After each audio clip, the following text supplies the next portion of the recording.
The silence in our bedroom had become a suffocating entity, a constant, unwelcome guest. It wasn't the comfortable silence of contentment, the kind that hummed with unspoken understanding. No, this was a different kind of silence, a chilling void where intimacy had once thrived.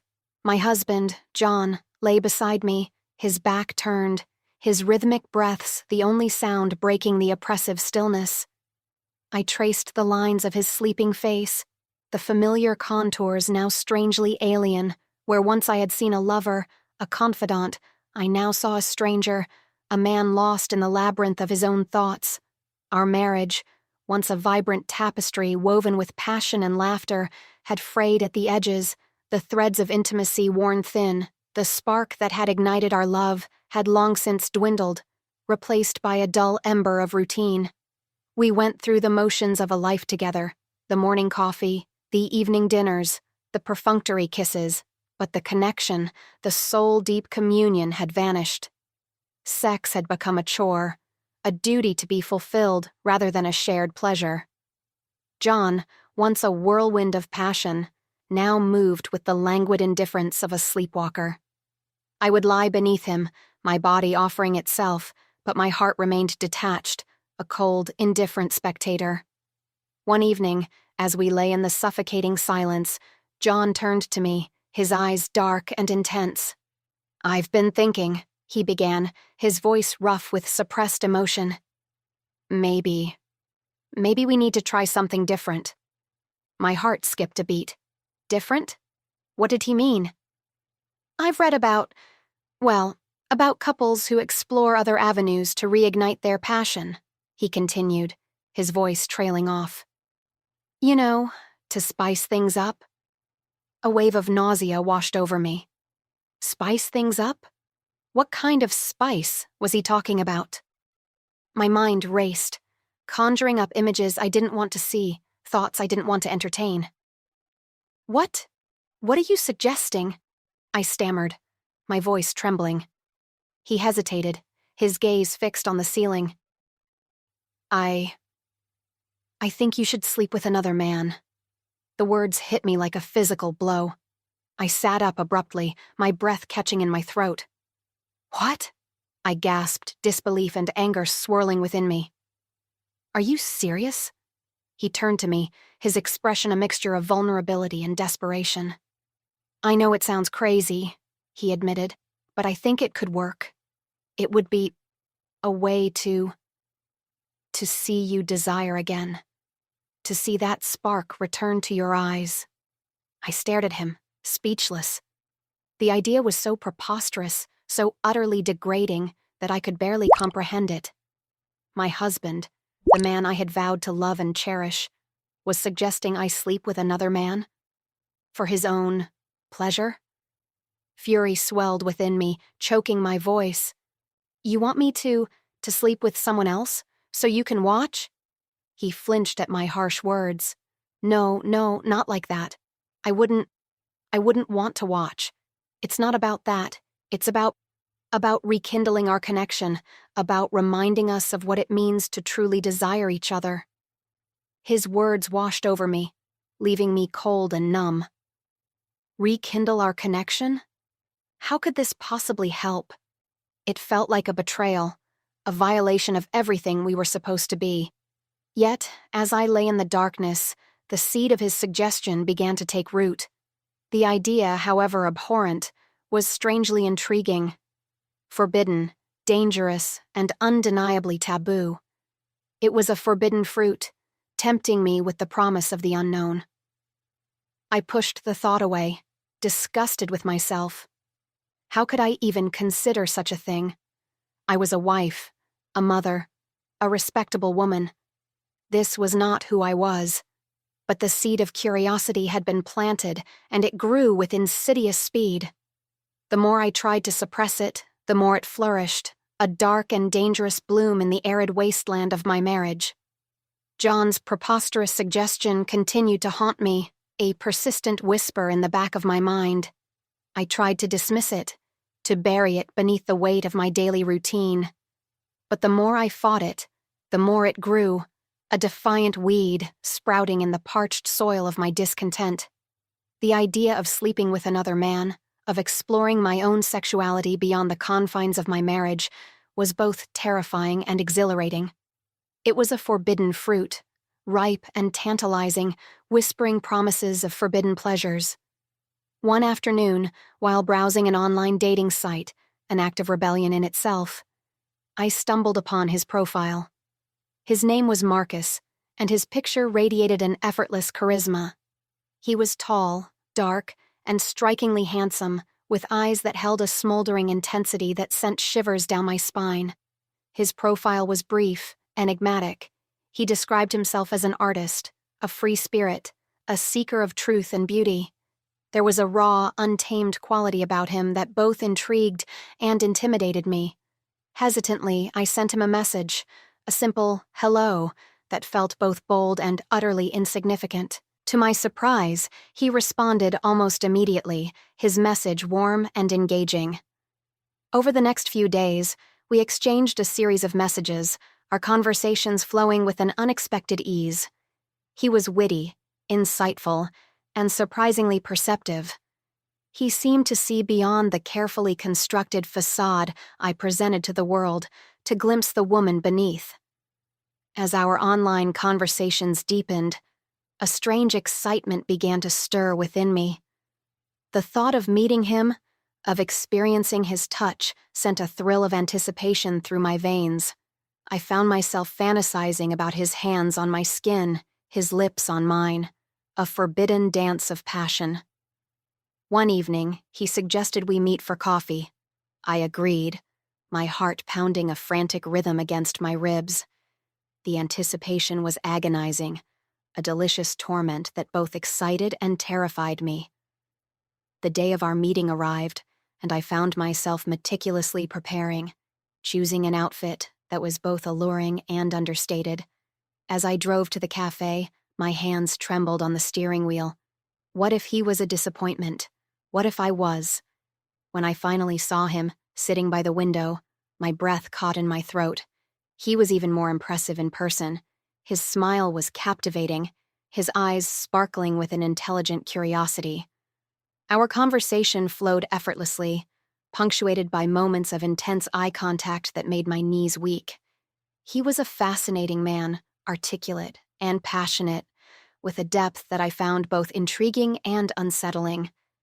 As the afternoon wore on, I found myself drawn to him in a way I hadn't expected. There was an undeniable chemistry between us, a spark that ignited with every touch, every shared glance. Finally, as the sun began to set, he leaned closer, his eyes searching mine. "I want to see you again," he murmured, his voice husky with desire. My heart leapt into my throat. I want to see you too," I whispered, my voice barely audible.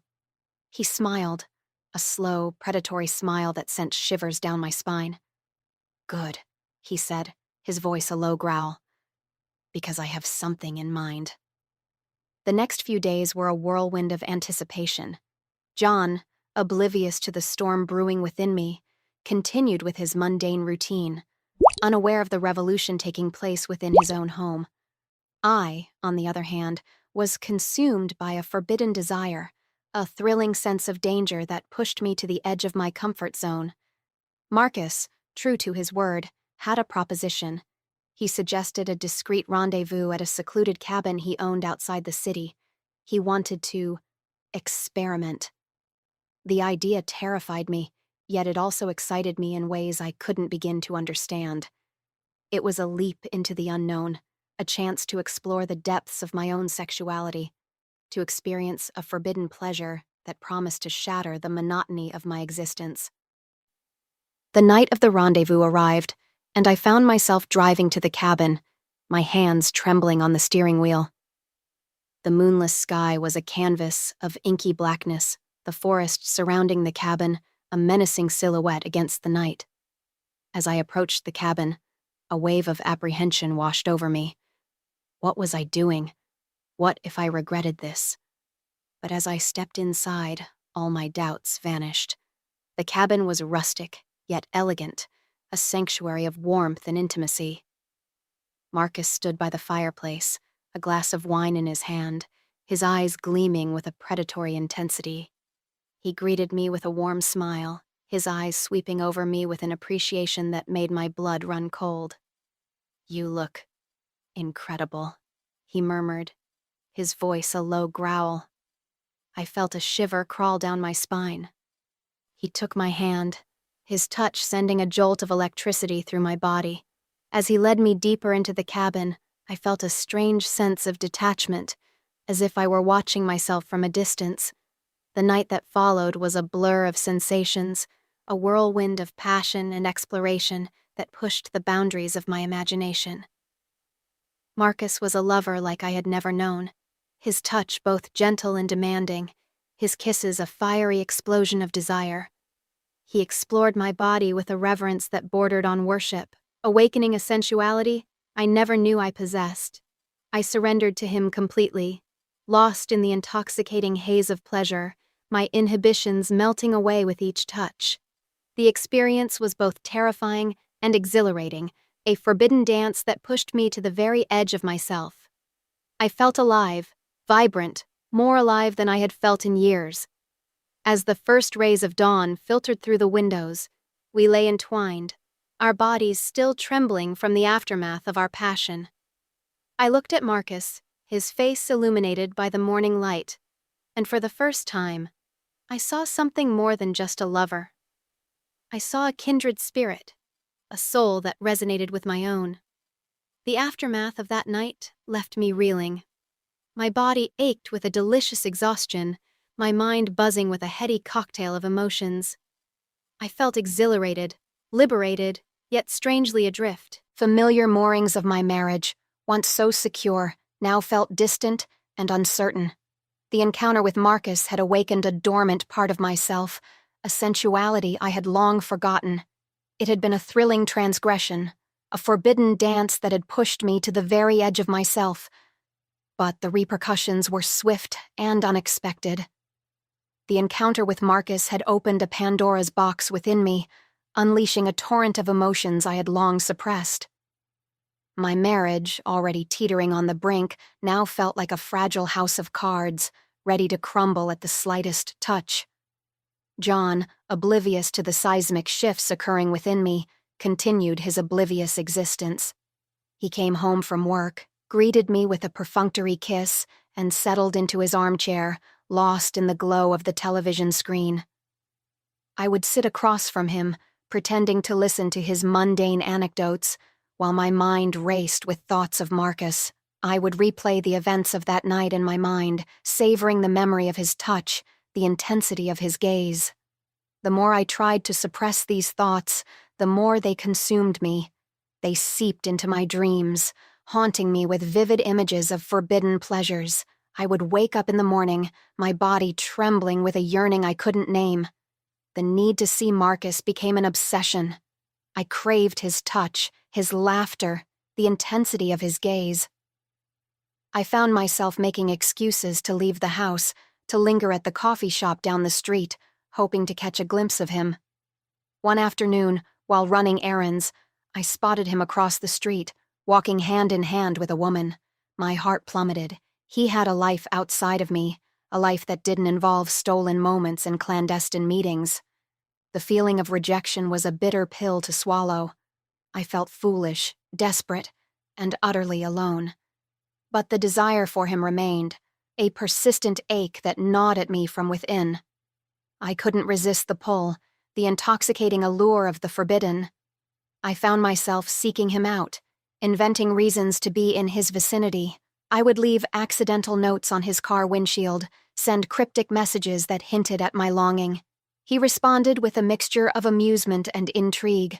He seemed to enjoy the game, the subtle dance of seduction that played out between us. Soon, our clandestine meetings became more frequent. We would meet for lunch, for coffee, for late-night walks in the park. Our conversations grew deeper, more intimate. We shared secrets, dreams, and fears, a bond forming between us that transcended the physical. He was a captivating man, intelligent, passionate, and utterly unpredictable. He challenged my assumptions, pushed me to confront my own desires, and awakened a part of myself I never knew existed. But as our connection deepened, so did the cracks in my marriage. John, sensing the shift in my demeanor, became increasingly anxious. He tried to spend more time with me, to rekindle the flame of their love.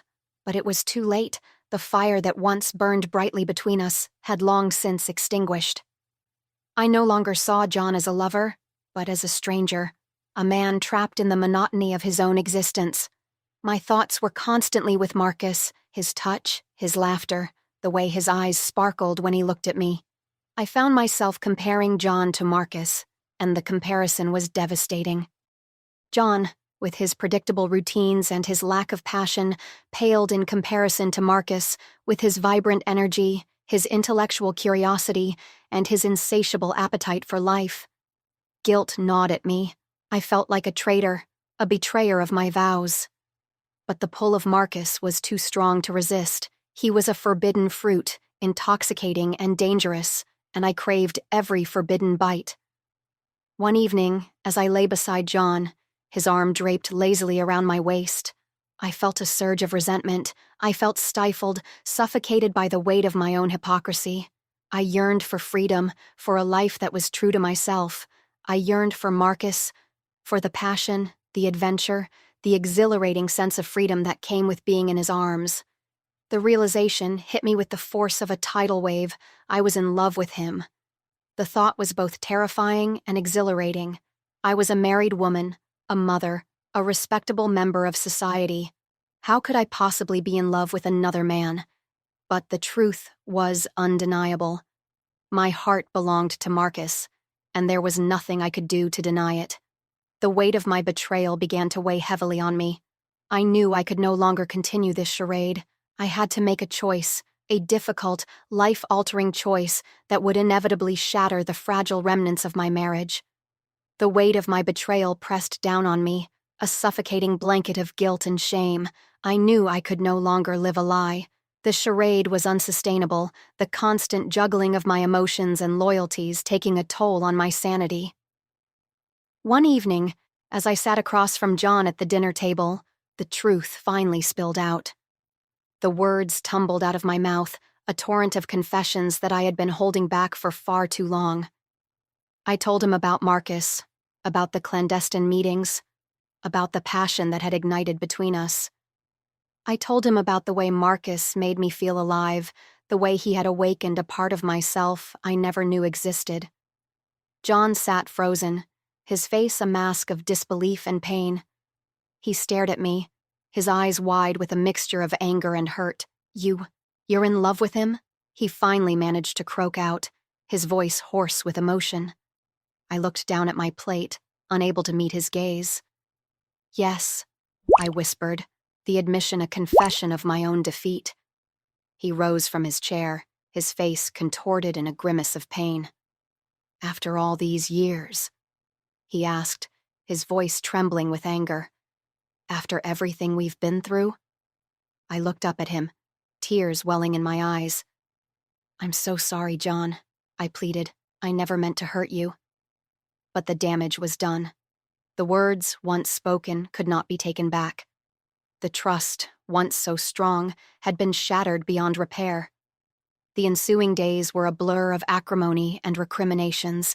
Arguments erupted, accusations flew, and the air in our home was thick with the stench of betrayal.